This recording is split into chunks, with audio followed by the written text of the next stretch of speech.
As much as we want to believe that all of our favorite movies dominated in the box office when they were initially released, the truth is that many of them suffered humiliating defeats to, less than classic movies. Here are 12 amazing movies that lost their opening weekends to utter trash. Number 1. It's hard to imagine a time when Shaun of the Dead didn't exist. It's now immortalized in an endless series of t-shirts, keychains, and Funko Pops that you just kind of put on a shelf and forget about. But in opening weekend, it was trounced by Katie Holmes' rom-com First Daughter, a movie that would be utterly forgotten to time if not for the inexplicable fact that it was directed by Forrest Whitaker.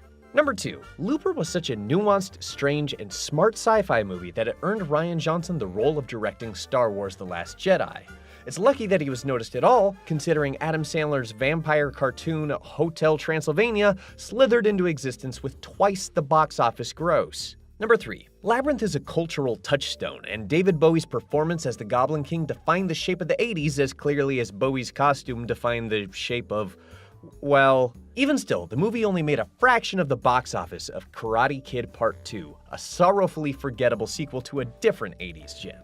Number 4. South Park Bigger, Longer, and Uncut marked the undeniable cementing of Trey Parker and Matt Stone's legacy in pop culture. It defined a young generation with razor-sharp satire hidden amidst floppy dick jokes. But another cultural tour de force, Will Smith, was riding the wave of relevance into his first major wipeout, Wild Wild West. You could debate the virtues of the Wild Wild West rap versus Uncle all day long, but it won't change the fact that Wild Wild West pulled in twice the gross. Number 5. Laika's Kubo and the Two Strings is a landmark achievement in stop-motion animation, filled with breathtaking visuals and a powerful message about loss and acceptance. War Dogs is a movie that the person in the seat next to you watches on an airplane.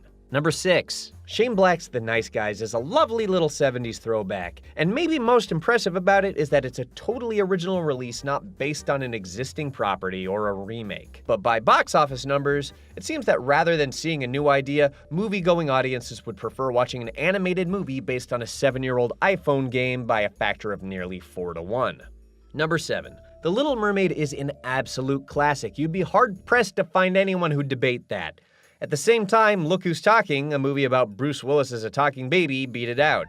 If it makes you feel any better, the insipid sequel, Look Who's Talking 2, was beat by Home Alone's 5th straight week at number 1.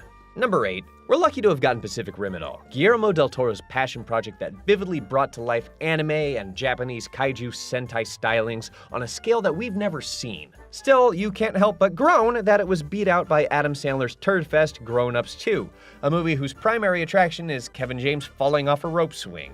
Number 9. Children of Men was released to unrivaled praise, being heralded as the best sci-fi movie in years. But Children of Men couldn't beat out actual children dragging their parents to see Ben Stiller's Night at the Museum. Number 10. Surprisingly clever, imaginatively violent, and with some of the most inventive uses of the third dimension in modern movie history, Dredd 3D was a slam dunk. However, twice as many people paid to see House at the End of the Street, which is Jessica Lawrence's worst-rated movie on Rotten Tomatoes. And that includes Drillbit Taylor. Number 11. Fury Road was a fresh breath of shiny chrome for the action movie genre, but for as much buzz as it made, it still trailed miserably behind the mediocre sequel to Pitch Perfect. Number 12. Office Space is a modern classic that firmly established Mike Judge as an intelligent icon in comedy beyond just Beavis and Butthead. Its subtle and subversive comedy has had lasting appeal, but at the time, it lagged behind the groan-worthy Nicolas Cage movie 8mm. It also pulled weak numbers against Brendan Fraser's middling rom-com Blast from the Past. Well, it could at least beat out megastar Jeff Daniels and Christopher Lloyd's Disney picture My Favorite Martian, right? Wrong. Wrong. Oh my God. So wrong. So wrong.